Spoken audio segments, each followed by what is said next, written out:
What पूर्णिमा और ज्येष्ठ पूर्णिमा का महासंयोग।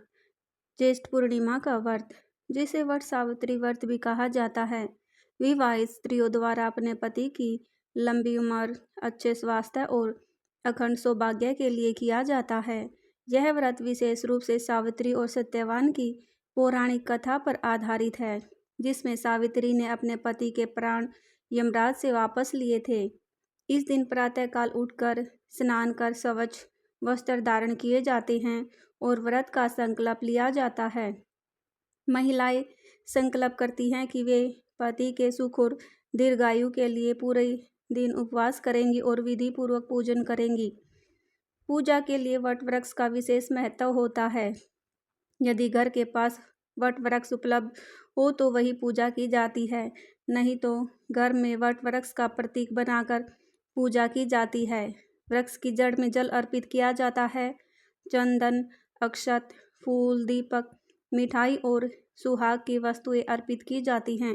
फिर कच्चा सूत लेकर वट वृक्ष के चारों ओर परिक्रमा करते हुए उसे 7 या 21 बार लपेटा जाता है। इस दौरान महिलाएं सावित्री और सत्यवान की कथा को सुनती हैं या स्वयं पढ़ती हैं। पूजन के बाद आरती की जाती है और अपने पति की दीर्घायु, सुख शांति और संपूर्ण परिवार के कल्याण की प्रार्थना की जाती है। दूसरे दिन इस व्रत का पारण किया जाता है। पारण के समय स्त्रियां किसी सुहागिन स्त्री या ब्राह्मण को भोजन कराकर दान दक्षिणा देकर फिर स्वयं भोजन करती हैं। यह व्रत संयम, श्रद्धा और प्रेम का प्रतीक है। ऐसी मान्यता है कि जो स्त्री इस व्रत को सच्चे मन से करती है, उसे अखंड सौभाग्य और अपने पति का साथ जीवन भर प्राप्त होता है। जगत माता सावित्री, तुम संपूर्ण जगत के लिए अति पूजनीय हो और जो पतिव्रता अपने पति को ही परम आदर्श मानती है, उसी पर तुम्हारी कृपा बनी रहे। तुम वट वृक्ष पर वास करने वाली देवी हो। ऐसे पुनर्जन्मी का तुम्हारी स्तुति करती हूँ कि मेरा और मेरे पति का नित्य मिलन बना रहे और कभी भी हमें वियोग ना हो। मेरा सादर प्रणाम स्वीकार करो। यदि कोई नारी इस प्रार्थना के बाद पूरे दिन सुवासिनी स्त्रियों को भोजन कराने के बाद स्वयं भोजन करती है और अपने सामर्थ्य के अनुसार दान दक्षिणा देती है तथा अपने पति की लंबी आयु की कामना करती है, तो वह सदा सौभाग्यवती मानी जाती है। शास्त्रों में स्पष्ट रूप से उल्लेख है कि यह व्रत स्त्री के सौभाग्य और पति की दीर्घायु हेतु अत्यंत फलदायी है। पराशर मुनि कहते हैं, वट मूल्य तोपावासा यानी वट वृक्ष में ब्राह्मण, ब्रह्मा, विष्णु और महेश त्रिदेव निवास करते हैं। पुराणों में यह भी स्पष्ट है कि वट वृक्ष के नीचे पूजा, व्रत और कथा सुनने से व्यक्ति की मनोकामनाएं पूर्ण होती हैं। वट वृक्ष न केवल अपनी विशालता के लिए प्रसिद्ध है, बल्कि उसके नीचे बैठकर किया गया व्रत पति को लंबी आयु प्रदान करता है। इस व्रत की मुख्य कथा देवी सावित्री और उनके पति सत्यवान से जुड़ी है। यही समय ज्येष्ठ पूर्णिमा पर सावित्री ने अपने पति सत्यवान के प्राण यमराज से लेकर उन्हें फिर से जीवित कर दिया था। इसलिए वट पूर्णिमा के दिन इस कथा का सुनना अत्यंत शुभ माना जाता है। कहानी की शुरुआत भगवान विष्णु द्वारा माता लक्ष्मी को सुनाई गई कथा से होती है। वहाँ वे कहते हैं, हे देवी लक्ष्मी, एक समय की बात है और तत्पश्चात माता सावित्री की अद्भुत तपस्या, धर्म परायणता एवं अटल संकल्प की यात्रा प्रारंभ होती है। इस कथा में सावित्री का प्रेम, पतिव्रता धर्म का अद्वितीय उदाहरण सामने आता है। सावित्री, जो जगत माता कही जाती है, संपूर्ण सृष्टि में पूजनीय है। वे पतिव्रता धर्म की प्रतीक मानी जाती है, जो अपने पति को ही इष्ट देव मानती है। ऐसा विश्वास है कि सावित्री वट वृक्ष पर निवास करती है और जो स्त्री पूरे मन से उनकी आराधना करती है, वह अपने पति के साथ नित्य सौभाग्य का अनुभव करती है। स्त्रियां इस व्रत के अगले दिन सुहागिनों को भोजन कराती हैं, फिर स्वयं भोजन करती हैं और अपनी शक्ति अनुसार दान दक्षिणा देती हैं। ऐसा करने से वे सदा सौभाग्यवती बनी रहती हैं। ऐसा शास्त्रों में लिखा गया है। पराशर मुनि के अनुसार वट वृक्ष को विशेष रूप से पवित्र माना गया है। पुराणों में स्पष्ट उल्लेख है कि इस वट वृक्ष में ब्रह्मा, विष्णु और महेश तीनों का निवास होता है। इसके नीचे बैठकर पूजा करना, व्रत करना और कथा सुनना अत्यंत फलदायी माना गया है। वट वृक्ष केवल आस्था का नहीं, विशालता और शक्ति का भी प्रतीक है। मान्यता है कि वट वृक्ष सावित्री व्रत करने से स्त्री को लंबी आयु प्राप्त होती है और जीवन में सुख शांति बनी रहती है। इस व्रत की मूल कथा देवी सावित्री और उनके पति सत्यवान से जुड़ी है। कहा जाता है कि ज्येष्ठ पूर्णिमा के दिन सावित्री ने अपने पति सत्यवान के प्राण यमराज से वापस लेकर उन्हें जीवन दान दिलाया था। इसलिए इस दिन इन दोनों की कथा सुनना और पूजा करना विशेष पुण्यदायी होता है। भगवान विष्णु ने स्वयं देवी लक्ष्मी को यह कथा सुनाई थी। कथा के अनुसार एक समय की बात है, मातर देश में अशोपति नामक राजा और उनकी पत्नी मालवती रहते थे।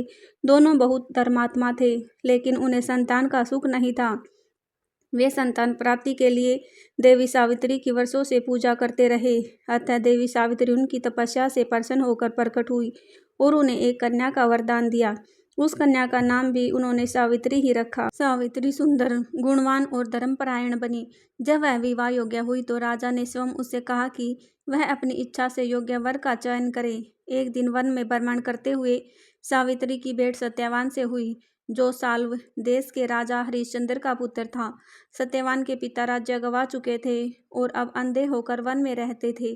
सत्यवान अपने माता पिता की सेवा कर रहा था। सावित्री को उससे प्रेम हो गया और उसने उसी से विवाह का निर्णय लिया।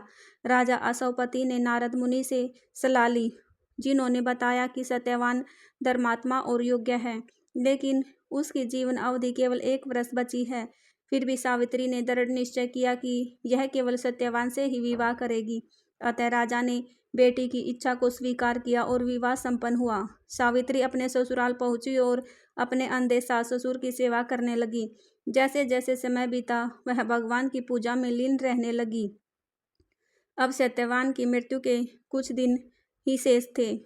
सावित्री ने कठोर व्रत शुरू कर दिया और अन्न जल त्याग दिया।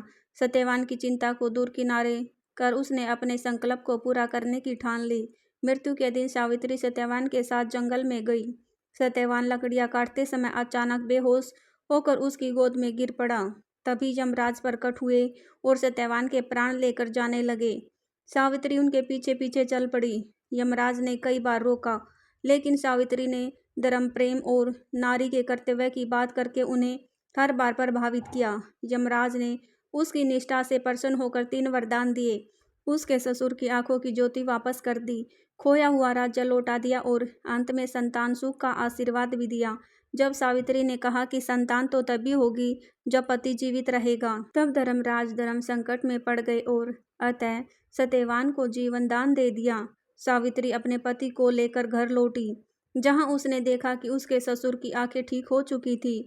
उन्हें भी राज्य वापस मिल गया था। इस प्रकार सावित्री की दृढ़ता, भक्ति और प्रेम ने मृत्युलोक में भी विजय प्राप्त की। तभी से यह व्रत सावित्री की महानता की याद में मनाया जाता है और जो भी स्त्री श्रद्धा से यह व्रत करती है, उसे अखंड सौभाग्य प्राप्त होता है। मित्रों, इस प्रकार सावित्री ने अपनी अटल श्रद्धा, दृढ़ संकल्प और पतिव्रता शक्ति के बल पर अपने पति सत्यवान के प्राणों को स्वयं यमराज से वापस ले लिया। सत्य, प्रेम और धर्म की विजय हुई। सावित्री न केवल एक पत्नी के कर्तव्य का प्रतीक बनी, बल्कि उन्होंने यह सिद्ध कर दिया कि कर सच्चा प्रेम। अतः सत्यवान और सावित्री ने अपने जीवन को सुख और शांति के साथ आगे बढ़ाया। यदि आपको यह प्रेरणादायक कथा अच्छी लगी हो तो कृपया वीडियो को लाइक करें, हमारे चैनल को सब्सक्राइब करें और कमेंट में जय श्री कृष्णा अवश्य लिखें। आप सभी का दिल से धन्यवाद।